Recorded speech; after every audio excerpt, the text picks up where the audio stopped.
My uncle is actually 30 years sober. Can you believe that? 30 years sober. Yeah, the other night I was like, oh man, I got so drunk I lost my phone. My uncle's like, oh yeah, I did that once. I was like, wow, you know how drunk you have to be to lose your phone 30 years ago? Holy hell, are you telling me you got hammered and lost a landline? Good Lord. No wonder you quit boozing. Those were attached to the wall. I haven't had sex in a really long time because I quit drinking. So that's kind of how that works. Oh my God, have you had sober sex? With someone for the first time? That is, I don't think it's possible. I hear you have to be in love or get raped. I think those are the two scenarios. I'm sorry. And I lock up at night, so I'm never gonna find the one, you know? When I drank, I was an active slut. It was great. My number was, yeah. My number can drive a rental car, so that's different in every state. God, I don't remember any of the sex I had. It was all blackout. You know, if you can't remember it, did it happen? I don't think so. I think I'm the only virgin with HPV then. I think that's what that means, so that's exciting. If you think you might have a drinking problem, don't go to AA. I'm gonna say that right now. If you're kind of on the fence about it, because those people are up, and they will make you think you don't have a drinking problem. Because you'll go into those meetings and you'll be like, I think I'm damaging some of my relationships. And then you'll get in and a guy will be like, I woke up and the sea was on fire. And you're like, is he an alcoholic? Because if so, I don't think I am. Do you guys have any like non-pirate meetings? Is that an option? I just celebrated an anniversary recently. I am 1 year sober.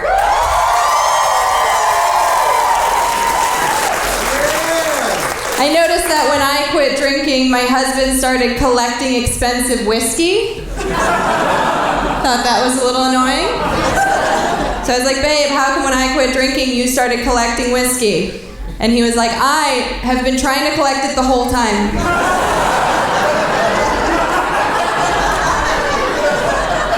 Oopsies. I am from Wisconsin, though. That's just what we do. We drank. We have t-shirts in our airport that say, drink Wisconsinably. My first shot of hard liquor was Everclear. If you don't know what that is, congratulations. You have homework. It's 190 proof grain liquor. And that being your first shot is a lot like losing your virginity to a traffic cone. Everything else is smooth sailing. When I was 15, I gave up drinking for Lent. But that was too hard, so I gave up Catholicism instead.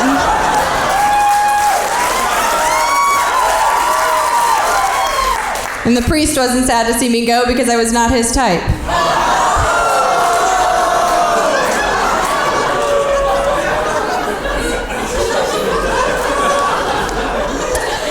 I did quit drinking, but I wasn't convinced in the beginning I was an alcoholic because you go to these AA meetings and you hear the craziest shit. Like the first one I was at, this woman was like, 7 years ago, I was giving myself an abortion in an alley with a water pick. I was like, whoa. You can use a water pick? I could have saved so much money. Talk about a life hack.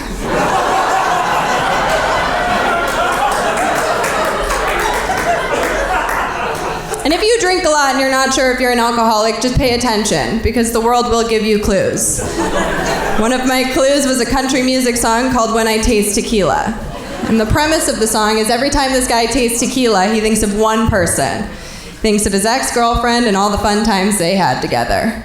And I'm like, whoa. When I taste tequila, it's just a montage of dicks.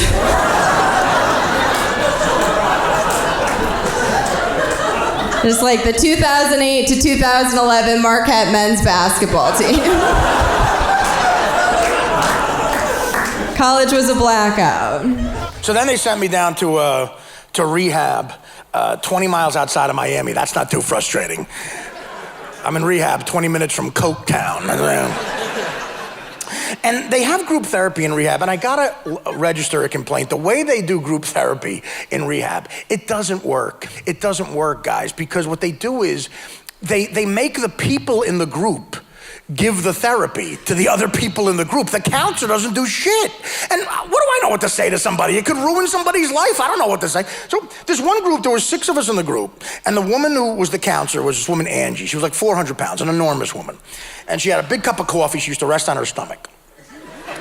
And one day, a new guy came in the group. The guy's name was Juan. This new guy's name was Juan. And he sits down, and Angie goes like this. She takes a sip of the coffee and goes, Juan, why don't you tell the rest of the group what brought you here today? So Juan gets up, my hand to God. This is what Juan says. Listen, guys, don't judge me. I'm not on the judgmental tip. I don't know what that means. That's what he said. Man, I'm not in the Wu-Tang Clan. I don't know what that means. But then this is what came out of Juan's mouth, verbatim. I kidnapped my best friend's baby and sold it for angel dust. Then he sat down. Juan said, I kidnapped my best friend's baby and sold it for angel dust. Then he sat down. Okay. That was followed by the longest pause in the history of man. Then this is exactly what the counselor said. Angie took a sip of coffee and she goes like this. Artie, feedback? Feedback?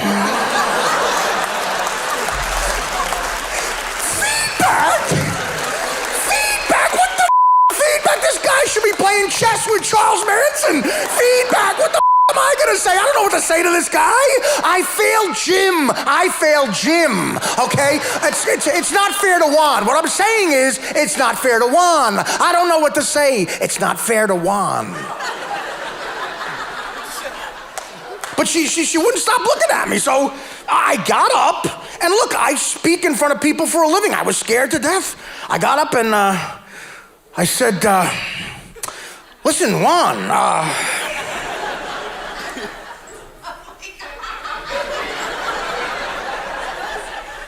we've all had shitty days.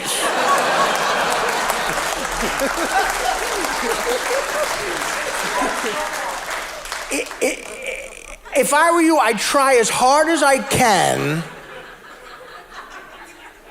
not to do that again. The first time that I moved to Austin, Texas was in the year 2000. And I moved there and hit the ground running, and I went out drinking and smoking every single night for a year straight. And it was really fun for a while, but after a few months, I started to feel a little bit weird, because before I moved to Austin, I had kind of imagined myself becoming a new person once I lived there. It just had never occurred to me that that person might be Nick Nolte. Bless his heart. I quit drinking in December of 2003, and I like being well, let's not get carried away. It's fine, like, I'm glad. I like being sober. I'm used to it now, but in the beginning, I did not like it. It was really hard, and for a while, I just hated it. And then after a few months, I realized that since I was no longer spending every night getting drunk and then every day recovering from the hangovers, I had time and energy for stuff I'd never done before, like crying and cussing at strangers. I tried drinking O'Doul's. I don't know if you've ever had O'Doul's, but if Coors Light has a silver bullet train, O'Doul's has a minivan that gets you to work on time. I thought of the perfect commercial for O'Doul's. What it is, there's like a bunch of hot chicks playing volleyball, and then like a bunch of cool dudes playing guitar, and then I walk in, and I pop open an O'Doul's, and I take a sip, and I'm like, yeah, it's fine, O'Doul's. It tastes a little weird, O'Doul's. What do you want? I ruin weddings, O'Doul's. Yeah, I'll drive everybody home, O'Doul's. I had a cocaine problem for a while. I couldn't afford it. Boom! Ruined my life. I knew I had a problem doing cocaine when I was naked in my parents' living room doing lines. Naked's the official uniform of cocaine, by the way. That's like Superman's cape. And they came home early, on time, and they came in, and they opened the door, and the only thing that I could think to say was, don't come in, I'm masturbating. You know your life's in a sad place if masturbation's the safe option with your parents. So, I went to rehab. Let me tell you something, folks. You know you screwed up in life if you're in an open field with a bunch of other recovering alcoholics and drug addicts, and you've been taken away from your community, and you're sitting in that open field, just waiting, and out of nowhere, a therapist brings in a horse for you to pet. You've pretty much gotten as low as you can possibly go if you have to learn how to re-pet shit. Because the horse doesn't want to be there either. The horse is like, is glue still an option at this point? My favorite part about rehab was that every Tuesday morning at 10 a.m., we got to do sober karaoke. Huh? I thought the whole point of getting sober was avoiding karaoke. Like, you shouldn't be forced to do the things that you did drunk when you're sober. Like, all right, guys, after doing that sober karaoke, we lined up some beds. We're gonna need you to pee in them. But don't get too comfortable because we got a whole group of fat girls here to need to So,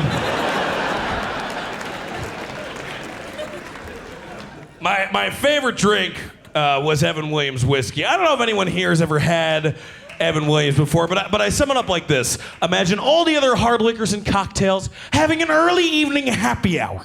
A late afternoon soiree, if you would. Evan Williams would be the drink that shows up drunk and uninvited. It's like, Jim Beam, I'm so glad you could make it. Come in, come in. Oh, thank you, Jack Daniels. Yes, it's been so difficult with the kids and work and all. And dear God, is that Evan Williams? Oh, make way for the mayor of town. Trying to take care of myself. This morning I woke up and I flossed for the first time since like 3rd grade. It really sucked. I didn't realize how much blood I had stuck between my teeth. It's like a full sink. Oh, I don't drink. I quit drinking 4 years ago. Most people get drunk and they make people feel really bad. I had to quit drinking because I would get drunk and I would make people feel really good. Like really, really, really good. Like so, so good that there were no men at my intervention. A lot of angry wives.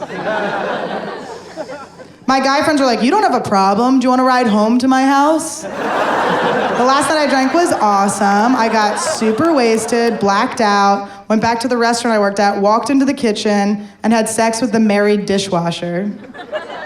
Como se dice, rock bottom. I don't really like having sex now that I'm sober. I mean, I do it a lot, but I don't like it. I mean, have you had sober sex before? You are there. It is disgusting. Ew, everything's wet. It's gross. I tried giving a hand job recently, just had a breakdown in the middle. I was like, I don't know what I'm doing. What am I supposed to do? He was like, just get it wet. So I cried on his dick. It worked. 13 years into sobriety, I still think like an alcoholic and an addict. I still have like an addict's mindset. Like when I heard there was an opioid crisis, I just thought we were running out of heroin. I was like, oh fuck, we gotta make more. This is bad. We're all gonna get robbed. All our weird cousins are gonna come home soon. Asking to borrow the TV. My friend was like, no, there's too much. There's too much heroin. And I was like, well, that's not a crisis. That's a boom, okay? Yeah, it's only an opioid crisis if you're not on opioids. don't know if you guys have seen anybody on heroin, but they don't seem too worried about it. They're not. They look like they solved the opioid crisis. Now they can take a nap. That was fun. I do care a lot about other addicts. I relate to them a lot. I get along with them a lot. And one thing that I was really worried about this year is because addicts we don't like to spend a lot of time.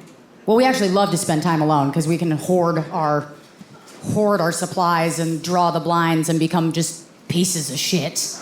That's our favorite thing, right? But it's not good for us. And so when we all went into quarantine, I was a little worried. I was like, I think suicide rates are going to go up. You know? I mean, you'd have to mean it because Amazon's going to run out of rope.